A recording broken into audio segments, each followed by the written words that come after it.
لہٰذا بنیادی نقطہ یہ ہے کہ من عمل عملا لیس علیہ امرنا فہو رد، جو کوئی ایسا عمل کرے جو ہم نے کرنے کے لیے کہا نہیں، پھر بھی کر رہا ہے، جب کرنے کے لیے نہیں کہا کہاں سے کر رہا ہے؟ دل سے کر رہا ہے، سماج کی وجہ سے کر رہا ہے، باپ دادا کی وجہ سے کر رہا ہے، قبول ہوگا نا؟ نہیں، فہو رد، وہ رد ہو جائے گا۔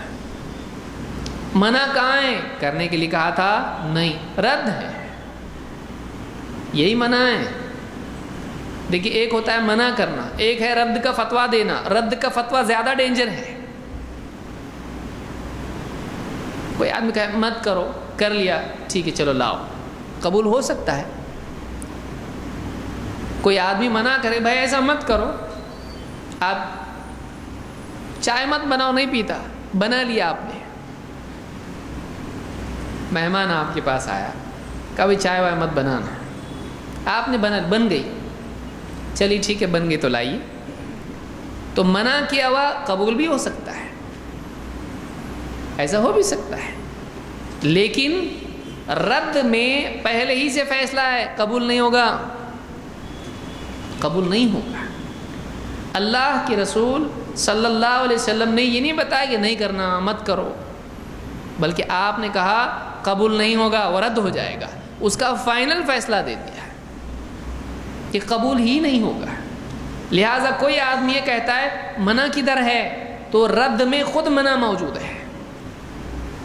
بھائی اگر کوئی آپ کو کوئی کہے ایسا سٹاک آپ بھیجو گے قبول نہیں ہوگا، تو کوئی آدمی کہے کہ منع کدھر کیا اس نے؟ یہ بولا نا قبول نہیں ہوگا، مت بناؤ کہاں بولا اس نے؟ ایسا سمجھ میں آ رہی بات؟ تو رد میں ممانعت خود موجود ہوتی ہے، یہ چیز رد ہو جائے گی، اس میں خود یہ بات موجود ہے کہ ایسا مت کرو کہ یہ تو رد ہو جائے گا۔ تو تردید میں، رد میں ممانعت خود موجود ہے۔